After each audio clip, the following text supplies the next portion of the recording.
Sud Radio, service compris, 12h30, 14h, Véronique Jacquier.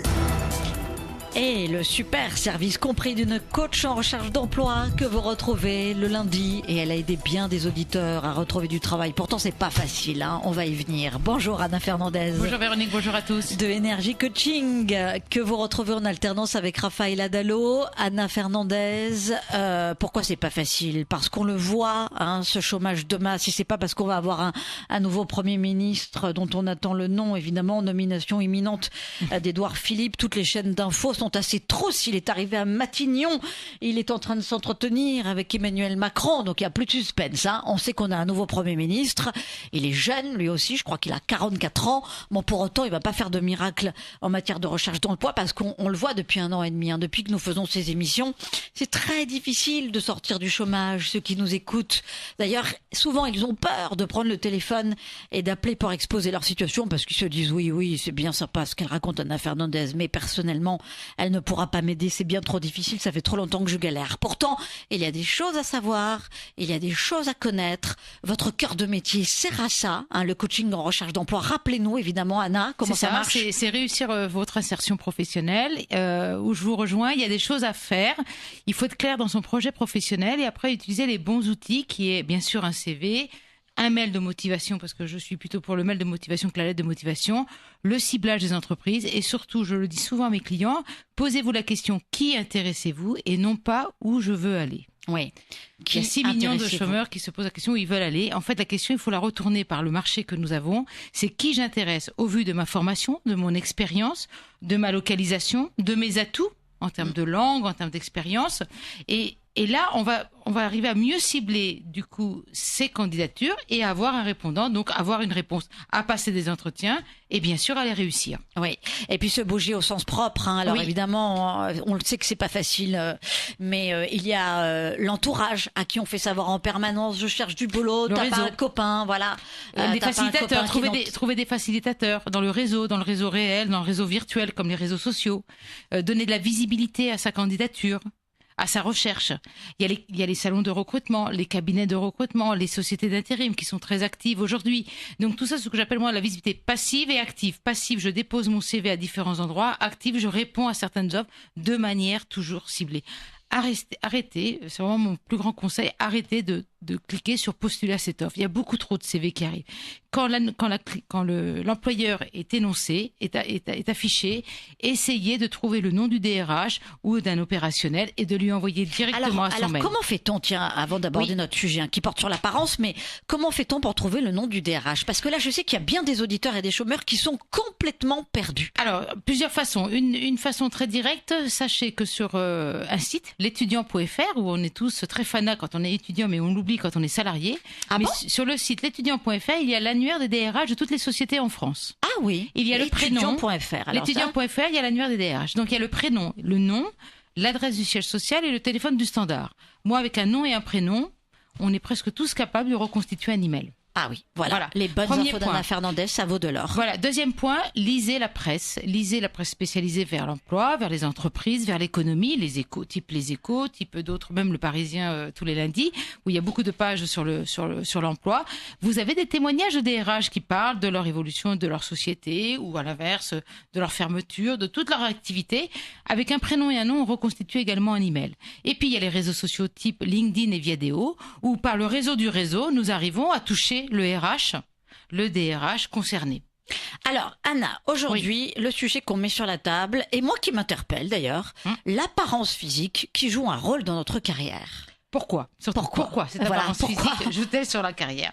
Parce qu'en fait, il faut respecter les codes de l'entreprise. Donc, quand on parle souvent de l'image professionnelle, on a été amenés toutes les deux à parler de l'image professionnelle dans la phase de recrutement. Mais il y a aussi dans la phase où je travaille. J'ai été recrutée.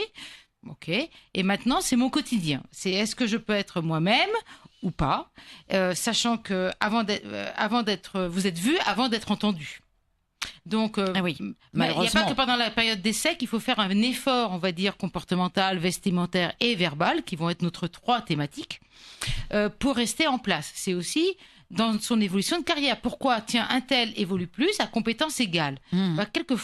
Parfois, ça peut être issu ou dû à cette apparence physique, cette apparence de confiance en soi, et qui passe par l'apparence. Il faut le garder toujours en tête. Mais alors, quand on parle apparence, c'est paraître toujours propre, surtout pas négligé, voilà, la première des choses. Propre, pas négligé, savoir que vous véhiculez l'image de votre société.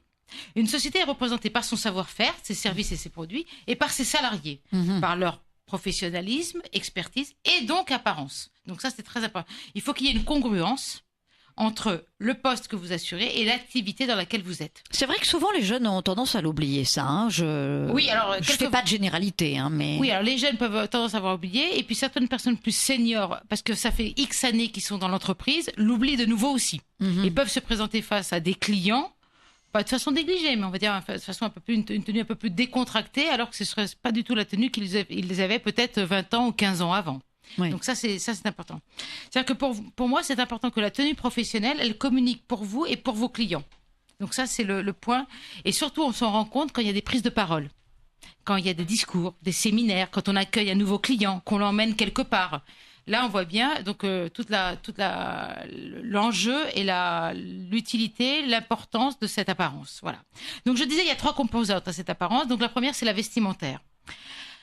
Entre l'image qu'on projette, l'image qu'on souhaite et l'image qu'on reçoit, qu'on va donner aux autres. Voilà. Alors c'est vrai qu'aujourd'hui, on pourrait penser qu'il y a un peu moins de rigidité qu'il y a 25, 30 ans. Oui, c'est vrai. Peut-être.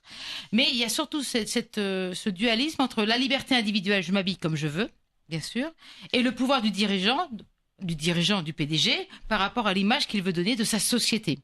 Donc voilà. Donc il y a des dress codes qui peuvent être dits, qui peuvent être aussi institués de façon très réglementaire. On a trois entrées qui est possible. Un règlement intérieur. Ah bon? Oui. Il y a des règlements intérieurs pour savoir comment être habillé. Ça existe encore, ça? Par exemple, je vais faire un exemple très extrême. Pompes funèbres. Je ne les vois pas être en jogging. Oui, ça c'est sûr. Voilà. Donc dans leur règlement intérieur, voilà, il y a une certaine tenue. Voilà. Règlement intérieur d'un hôpital. Bien sûr, c'est vrai. D'une restauration collective. Ils ont le chapeau, là, enfin. Le petit chapeau sur les cheveux, une tenue blanche, des gants. Donc, non, il ne faut pas le croire. Alors, aujourd'hui, vous et moi, nous ne sommes pas dans des sociétés où il y a un règlement de ce type-là. Et encore, on pourrait se poser la question, voilà, si vous veniez, vous, d'une certaine tenue à l'antenne, même si vous êtes à la radio, mais maintenant vous êtes filmé, est-ce que tout serait permis? Peut-être pas. En termes d'évolution et en termes de carrière. Les conventions collectives, voilà, donc je le disais, le BTP avec les fameux EPI, donc les vêtements de protection individuelle. Il faut le casque, il faut certaines chaussures, il faut la tenue bleue. Donc ça, c'est dans les conventions collectives qui sont marquées. Et puis, ça peut être dans le contrat de travail. Ah oui. Notamment les hôtesses d'accueil. Voilà. Bien sûr. D'une certaine façon, on peut leur fournir un uniforme, comme on ne peut ne pas leur fournir un uniforme et leur dire un dress code à respecter. Donc ça, c'est important. Je parlais aussi pour les conventions collectives, les avocats, la fameuse robe. Oui, bien sûr. La robe noire. Voilà, donc ça, c'est des points importants. Mais est-ce qu'il y a des points physiques qui peuvent nous jouer des tours, justement, dans notre carrière? Oui, il y a certains critères qui peuvent freiner l'évolution de carrière. Notamment, on en a déjà parlé, les tatouages ou les piercings, ou venir de façon décontractée. Alors, moi, je me rappelle d'une cliente qui était agent immobilier. Voilà, ça lui a valu au début un blâme, un avertissement, puis à la fin un licenciement parce qu'elle venait tout le temps en survêtement. Ah d'accord. Pour faire visiter des appartements plutôt haut de gamme, face à une clientèle, on va dire plutôt VIP. Oui, on comprend que. Voilà, mais alors les rappels oraux ne lui ont pas suffi. Il a fallu aller jusqu'au licenciement. Donc ça, c'est une cliente que j'ai accompagnée pour le après, pour rebondir professionnellement. Et elle a eu du mal à accepter qu'elle ne puisse pas venir habiller, même si le survêtement était de marque et les baskets également, mais ça n'allait pas avec l'image. Voilà. Un autre cas que j'ai eu, moi, personnellement, à aider, à rebondir professionnellement, c'est quelqu'un, une jeune femme, qui avait une petite tendance à porter des chemisiers sans soutien-gorge. Donc, ça mettait plutôt le trouble dans l'équipe, notamment masculine. Et malgré les alertes, les remarques, aussi bien d'un dirigeant que de ses collègues féminines, ne l'a pas compris. Bon, et voilà, il y avait une certaine liberté, une certaine éthique et... Elle comprenait vraiment pas, elle voulait pas provoquer. Non, c'était pas de la provocation, c'était une certaine liberté personnelle. Ça devait troubler quelques messieurs quand même, non? Oui, ça a tellement troublé que ça mettait vraiment le bins dans la société. Donc, en revanche, on peut pas reprocher de porter des vêtements moulants, par exemple. Oui. Voilà, vous voyez. En fait, la différence qu'on fait, c'est entre tenue correcte et tenue décente. Alors, on passe aux travaux pratiques, puisqu'on a Charlotte qui est avec nous sur Sud Radio. Bienvenue. Vous avez fait le 0826 300 300. C'est à vous, Charlotte. Bonjour, mesdames. Bonjour, Charlotte. Bonjour.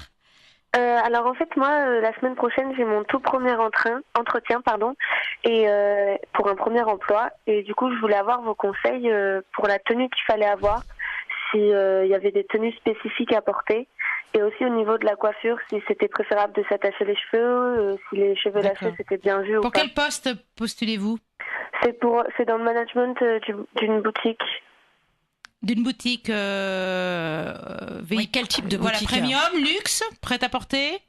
Ouais, prêt-à-porter, une petite boutique de prêt-à-porter. D'accord. Et en tant que vendeuse alors ? Non, plus dans le management derrière. En tant que responsable de boutique ou responsable d'équipe ? Oui, voilà, c'est ça. D'accord, donc moi je serais dans l'exemplarité, c'est-à-dire rester féminine. Je dirais dans un premier temps, peut-être une tendance cheveux plus attachés. Vous avez quel âge ? J'ai 25 ans. Oui, alors je dirais peut-être plus tendance cheveux attachés dans un premier temps. Après vous verrez comment l'équipe et comment le type de clientèle qu'il y a dans la boutique, si vous le savez déjà. Mais dans un premier temps, plutôt sobre, plutôt féminin. Pantalon ou robe, c'est comme vous voulez, avec quoi vous êtes le plus à l'aise avec le beau temps qui s'installe en ce moment sur la France. Le point important, c'est de rester vous-même féminine, qu'on ne vous sente pas déguisé. C'est-à-dire que vous êtes en train de porter une tenue que vous n'êtes pas habitué à porter. Si vous n'êtes pas à l'aise dans le tailleur, vous mettez pas tailleur. Vaut mieux un pantalon et un chemisier ou un t-shirt sympa. Pas obligatoirement de la marque du magasin, évidemment, parce que ça ferait un peu trop. Mais voilà, mais quelque chose de beaucoup plus naturel. Je dirais, voilà, restez vous-même. Attachez-vous simplement. Voilà, vous avez 25 ans, c'est un poste de responsabilité, donc il faut jouer sur l'exemplarité. Donc, voilà, vous n'allez pas venir avec le jean ouvert, ou, voilà, très à la mode, ou le tatouage, ou le piercing, même si la boutique de mode est plutôt jeune.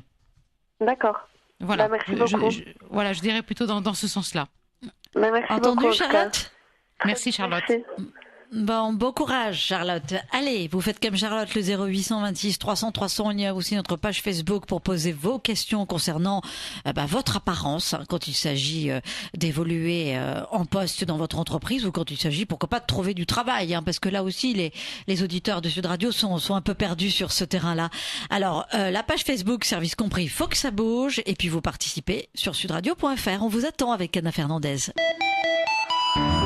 Sud Radio, service compris, 12h30, 14h, Véronique Jacquier. Et surtout, le beau service compris d'Anna Fernandez, coach en recherche d'emploi, qui a monté son cabinet, Energy Coaching, après une reconversion professionnelle pour aider, pour remettre en selle et ses clients et les auditeurs de Sud Radio gratuitement. Alors profitez-en, on ne le dira jamais assez, c'est pas tous les jours qu'on a comme ça la chance d'avoir quelqu'un qui vous tend la main, surtout quand vous vous sentez enquisté, enlisé dans votre chômage. Le 0826 300 300, la boîte mail sur sudradio.fr. Et puis la page Facebook, service compris, faut que ça bouge. Petite info, puisque la France est suspendue à cette annonce, la nomination du Premier ministre d'Emmanuel Macron. On subodore tous que ce sera le jupéiste Édouard Philippe, puisque ça fait maintenant plus d'1h30 qu'il est en pourparlers avec le président de la République. Et on nous annonce à l'instant que le nom du Premier ministre sera connu à 14h30. Donc on n'aura pas la chance de donner un scoop à Anna Fernandez. Mais c'est pas grave, parce qu'on se préoccupe de choses beaucoup plus essentielles. C'est de venir en aide justement aux auditeurs de Sud Radio. Alors on parle justement du bien fondé de soigner son apparence physique, que ce soit dans l'évolution de sa carrière ou que ce soit, pourquoi pas, pour trouver un job. Évidemment, toutes les questions des auditeurs sont les bienvenues. Tiens, avant d'accueillir Igor sur notre page Facebook, service compris, faut que ça bouge, Sandra vous demande, Anna, est-ce que le jean est à proscrire durant un entretien ? Alors, je dirais que de façon classique, oui. Oui, le jean, on peut le porter après en poste si on voit que les collègues ou que le dirigeant, que le climat et l'ambiance de l'entreprise, on peut le porter. Mais en entretien, je veux dire, voilà, aujourd'hui, on a beaucoup de boutiques très, très abordables. On peut avoir des jolis pantalons en coton, même bleus, dans le style de jean, mais sans être jean. Mais on va dire que c'est plutôt à proscrire, aussi bien comme les baskets. Voilà. Et ça, pour quel que soit le poste. Souvent, j'ai des clients qui me disent, oui, mais moi, je suis créative dans les agences de pub, dans les agences de com, on s'habille tous comme ça. Je dis, oui, quand vous êtes en poste. pas au moment de la sélection. Ça peut faire la petite différence, même si c'est sur les compétences et sur le savoir-faire, et que malheureusement certains vont me dire c'est dommage qu'on se fie à l'apparence alors que j'étais compétent à compétence égale, voire supérieure. Ils ont pris quelqu'un d'autre parce qu'elle était mieux habillée, parce qu'elle était plus blonde, plus grande ou quoi que ce soit. J'ai dit oui, mais malheureusement ça donne cette image de professionnalisme, de crédibilité, et puis les recruteurs se projettent. Un dirigeant, un responsable d'équipe se projette. Elle, lui, je vais le faire rencontrer à mes clients de certains niveaux. Quelle est l'image qu'il va donner? Donc la barbe, c'est bien taillé, c'est les cheveux bien coupés, la barbe, propre. très à la mode, Très à la mode pour les hommes. Bien, à mon avis, mais bien taillé. Voilà, être barbu comme Édouard Philippe, ça va rapporter des points quand on passe un entretien maintenant pour tous les messieurs et les jeunes hommes surtout, parce que c'est vrai que c'est très à la mode. Voilà, réponse pour Sandra. Igor, c'est à vous, bienvenue sur Sud Radio. Bonjour Véronique, bonjour Madame Fernandez. Eh bien moi je m'interroge également sur la question vestimentaire, notamment autour du costume costard, parce que je suis en train de terminer une école de commerce. D'ici juin j'aurai plusieurs entretiens. Et dans mon entourage, c'est un petit peu divisé en fait. Il y a toute une partie qui va me dire oui, le costume, le costard, c'est classe, c'est sobre, c'est exactement ce qu'il faut. Et puis il y en a d'autres qui vont me dire ouais non, c'est ringard, ça fait un peu lèche-cul, tu seras mieux avec un pantalon en toile, une chemise, quelque chose d'un poil plus relax. Donc concrètement, je vous pose la question, comment je dois m'habiller le jour de mes entretiens? Alors Igor, vous allez postuler à quel type de fonction dans quelques temps? En banque. En banque? Bon, alors en banque, c'est costume cravate. Il n'y a pas à chercher. Ouais, le côté décontracté, j'aurais pu peut-être vous l'ouvrir plus vers des professions libérales, mais type archi, hein. Non pas juridique. Juridique, j'aurais dit aussi costume cravate. Banque, restez très très traditionnel, même si après vous voyez qu'ils viennent eux avec peut-être ils laissent tomber la cravate. Si vous n'êtes pas face à une clientèle, si vous êtes face à la clientèle, vous le voyez bien, vos conseillers sont toujours en costume cravate. Ils laissent tomber peut-être la veste, mais ils vont toujours vous recevoir en chemise cravate et pantalon de costume avec une chaussure cirée. Donc là, même si vous êtes derrière, donc en fonction support, non pas face à la clientèle, vous verrez que c'est aussi l'image que véhiculent les banques, les assurances, les mutuelles. Donc le monde de la finance, on va rester très traditionnel. Vous pourrez vous permettre une tenue plus décontractée si, d'une, dans le service, vous voyez que ça se fait, deux, que votre responsable de service, quand vous le faites ou que vous lui posez la question, vous dites bien sûr il n'y a pas de problème, tu vois bien qu'on est tous assez cool, sauf les jours de rendez-vous de clientèle où on vient tous en costume. Moi je l'ai vu dans l'industrie automobile, on pouvait être très cool dans la semaine, dès qu'on avait des grands rendez-vous Comex, Codir ou avec des clients ou même avec des responsables du même groupe mais de l'étranger, avec des filiales, on venait tous, hommes et femmes, on faisait un effort vestimentaire pour l'image véhiculée de la fonction, pas que de l'entreprise, de sa fonction aussi, ça donne aussi votre positionnement. C'est très important. Entendu, Igor? C'est entendu. Écoutez, je vais faire un petit effort, je vais m'acheter un costume. Super, merci à vous. Bon, merci. Igor, vous suivez bien les conseils d'Anna Fernandez. C'est vrai que c'est important. On a l'impression de toujours rabâcher des grands classiques, mais c'est évidemment riche d'enseignements pour tous ceux qui nous écoutent sur Sud Radio, dans Service Compris. Thaïs, c'est à vous. Bienvenue. Merci, bonjour Véronique, bonjour Madame Fernandez. Bonjour Thaïs. Moi, j'avais une petite question par rapport au CV. Est-ce que c'est toujours important aujourd'hui de mettre vu qu'on a parlé des CV anonymes il y a quelques temps, de mettre une photo sur son CV? Est-ce que c'est essentiel? Est-ce que finalement un CV sans photo attire moins, un CV avec photo attire plus? Alors D'accord, Daïs. Moi, je dirais que si vous avez un profil dans les réseaux sociaux type LinkedIn et Viadeo, vous n'êtes pas obligé de mettre une photo sur votre CV papier. Ils iront voir votre profil où là, c'est vraiment préconisé, très fortement conseillé d'avoir une photo sur les profils, sur les réseaux sociaux. D'accord, donc en fait... Ça, premier point. Deuxième point, pour certaines fonctions, on parlait tout à l'heure de vendeurs, de responsables de boutique, pour des postes de commerciaux, je veux dire, où l'apparence est importante, l'image peut être importante, ça peut être important d'avoir bien sûr sur son profil LinkedIn une photo, mais également sur le CV. Mais ne vous en faites pas, systématiquement, ils iront voir votre profil LinkedIn pour d'autres raisons, pas que pour la photo, évidemment, mais ils profiteront de voir la photo. Mais Anna Fernandez, pour aller plus loin que la question de Thaïs, ça fait un peu bizarre maintenant si on ne met plus sa photo sur son CV, parce que on rentre le nom de la personne qu'on veut recruter, on la googleise comme on dit, on voit s'il sort quelque chose ou pas. Donc il va sortir son profil LinkedIn et Viadeo, les deux premières lignes d'une personne. Aujourd'hui, c'est LinkedIn et Viadeo. Oui, et donc, on met la photo. Moi, je me mets à la place d'un recruteur. Si on envoie un CV et qu'il n'y a pas de photo, ça me paraît très louche, non? Non. Ah bon? Alors, d'une, parce que des fois, on n'a pas de place pour mettre la photo sur le CV, parce qu'on met les coordonnées à gauche, on met à droite un petit cartouche avec la fonction, les années d'expérience, les langues qu'on peut avoir, voire des qualités personnelles. Et donc, voilà, on manque de place, on n'a pas envie que ce soit resserré. Après, il y a des personnes qui n'ont pas envie que des CV se baladent avec leurs photos, puisque les photos, on peut les récupérer des CV. Alors, on vaut mieux le laisser dans ce cas-là que sur le profil LinkedIn. Et puis, à l'inverse, il y a des personnes qui ont des préjugés parce qu'ils sont d'origine étrangère, ou parce que en étant même d'origine française pas jolie ou quoi que ce soit, se disent je me sens pas belle, j'ai pas de photos sympas et tout, donc voilà. Mais en revanche, il y a pas de photos sur le CV papier, il y a pas de photos sur le profil LinkedIn ou vidéo, là c'est louche. Voilà, là c'est louche. C'est pourquoi elle se cache. Voilà, il faut faire attention. Voilà. Mais sinon voilà, sur le CV, ce n'est pas obligatoire si vous avez un profil LinkedIn. Vous n'avez pas de profil LinkedIn pour X raisons, vous ne voulez pas être dans les réseaux sociaux professionnels, dans ce cas-là, je préconise de mettre la photo sur le CV. D'accord. Mais c'est plus le cas de presque personne qui ne soit pas sur les réseaux sociaux. Vu le marché caché de l'emploi qu'il y a sur les réseaux sociaux, il faut être sur les réseaux sociaux. Bon. Et dernier point sur les photos, Thaïs, photo maton. Pas de photos issues d'un mariage ou d'un anniversaire où on est joli, où on est bien habillé en costume pour un homme. Photo maton, fond blanc ou dans votre salon, mais très traditionnel et un fond blanc, pas en activité, pas dans un paysage. Ouais, qui fasse pas trop poser aussi, hein, parce que ça peut induire pas mal de narcissisme de la personne qui se met en scène, non? Alors non, là c'est le côté plutôt personnel. Voilà, elle se trouvait jolie lors d'un mariage ou d'un anniversaire. Paf, elle a rogné tous les participants de la photo et elle a mis qu'elle.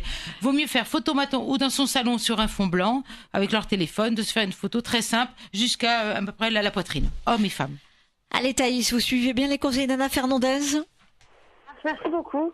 Merci à vous. Merci Thaïs. Bonne Aline, oui pardon Anne. Non, allez-y. Aline, c'est à vous, via le 0826 300 300 bien sûr. Bienvenue sur Sud Radio, dans Service compris. Bonjour Véronique, bonjour à tous. Oui, moi ma question saute sur les tatouages. Alors moi j'ai des tatouages au bras et au poignet. Et donc au même titre que les tenues un peu qui sortent de l'ordinaire, j'aimerais savoir pourquoi les tatouages sont souvent péjoratifs dans un recrutement alors que c'est indépendant du travail fourni de la personne. Je suis totalement d'accord avec vous. Le problème des tatouages, c'est surtout par rapport à la fonction ou au secteur. C'est-à-dire que voilà, si vous êtes face à une clientèle, donc on revient à la banque, conseiller patrimonial, ou dans la vente directe, en B2C, voilà, ça peut poser un problème aussi bien pour la clientèle que pour le responsable du magasin ou du centre ou de la banque ou de l'agence. Après, pour d'autres fonctions, on va dire, vous n'êtes pas confronté à de la clientèle, a priori, ça peut ne pas poser de problème. Après, ça dépend du recruteur que vous avez, le RH, l'âge qu'il a, ce qu'il en pense, lui, à titre personnel, ou un manager également. Cela dit, il y a de plus en plus de personnes qui se font tatouer. Donc, est-ce que ça induit une normalisation dans le monde professionnel? Alors, moi, je dirais toujours pareil. C'est face à une clientèle, il faut faire toujours très attention. Faites le tour des magasins de luxe. Vous n'avez pas trouvé une seule vendeuse, ou même dans le prêt-à-porter, tatouée. Ouais, sauf si vous êtes dans certains magasins des halles, je veux dire voilà, par certains, dans certains secteurs. Allez voir dans les concessionnaires automobiles les vendeurs, même jeunes, comme ils sont en chemise cravate, en chemise manche longue ou en manche courte après, mais on va pas voir de tatouage. Voilà, donc je dirais que c'est l'état d'esprit de la personne qui vous reçoit. Et deux, lui, il se projette toujours face à la clientèle et face à des collègues. Eh oui, bien sûr. Donc c'est pas un jugement de dire elle a eu tort, qu'est-ce qu'elle fait de sa vie. Vous voyez, c'est pas lié à ça. Anna Fernandez, est-ce que parmi les clients que vous avez à Energy Coaching, il y a des gens justement qui ont connu des désagréments professionnels à cause de tatouages ou de piercing? Alors voilà, le piercing, ils comprenaient pas qu'ils passaient des entretiens en tant que vendeuse dans des magasins où a priori la cible était plutôt jeune et que ça allait pas poser de problème. Mais pour la responsable du magasin, ça posait un problème peut-être éthique et professionnel d'image. Donc il fallait qu'elle retire vraiment les piercings et qu'elle les remette le week-end, mais pas en semaine. Pour les tatouages, moi j'ai eu des clientes avec les tatouages, notamment sur le cou. Alors c'est sûr qu'en hiver on peut mettre un col roulé. Avec le temps que nous avons aujourd'hui en France, c'est sûr que c'est difficile le col roulé. Donc faut faire attention. On va pas les enlever parce qu'on va passer un entretien et qu'on cherche un emploi, mais se poser la question au moment de faire des tatouages, est-ce que ça ne va pas me pénaliser dans ma recherche d'emploi et dans ma carrière après. Aline, là, vous entendez ce que dit Anna Fernandez. Alors, comment vous allez vous gérer à l'avenir? Vous êtes dans quel milieu? Vous avez des tatouages? Moi, je suis déjà en poste, en fait. Moi, je suis vendeuse dans un magasin. Et c'est vrai que par rapport à ce que j'ai au poignet, on me demande de se cacher avec des bracelets, ce genre de choses. Donc, j'arrive toujours à trouver une technique pour les cacher. Mais c'est vrai que je trouve ça dommage, en fait, d'avoir une mauvaise image de la personne et du coup de pénaliser peut-être quelqu'un qui serait professionnel juste parce que la personne a des tatouages. Oui, en plus ça enfreint une liberté individuelle qui est la vôtre. Donc en plus, derrière, oui, non, mais je comprends bien. Mais votre responsable de magasin, voilà, elle, c'est par rapport à la clientèle. Elle se dit, voilà, quelle est l'image que donne l'équipe, le magasin, et donc moi, manager. Si une de mes vendeuses, elle est très compétente, très agréable, vous fidélisez votre clientèle, vous avez des bons chiffres, vous dépassez vos objectifs. Mais en même temps, c'est l'image que vous renvoyez de l'entreprise. Vous voyez, c'est toujours ça. Et donc, c'est pour ça qu'on peut vous demander de cacher avec quelques bracelets ou une chemise à manches longues à un moment. C'est surtout l'image que ça renvoie. Et je suis d'accord avec vous. On peut le dégager de vos compétences personnelles et professionnelles. Mais ça va donner une image. Voilà. Peut-être vous allez vous poser vous la question plus tard. Voilà, le tatouage, je l'ai fait à 20 ans, 25 ans. J'en ai 40, 45. Aujourd'hui, est-ce que ça me pénalise pas plus? Merci Aline pour votre question. Évidemment, réflexion s'impose après les bonnes infos données par Anna Fernandez. Anna, vraiment en 20 secondes pour répondre à Tom sur notre page Facebook, Service Compris, il faut que ça bouge. J'ai mon dernier entretien après-demain. On n'a pas parlé salaire. Est-ce qu'il faut qu'il lance la question du salaire en entretien d'embauche la première fois? Oui, alors soit on vous pose la question quelles sont vos prétentions salariales et vous avez préparé une fourchette.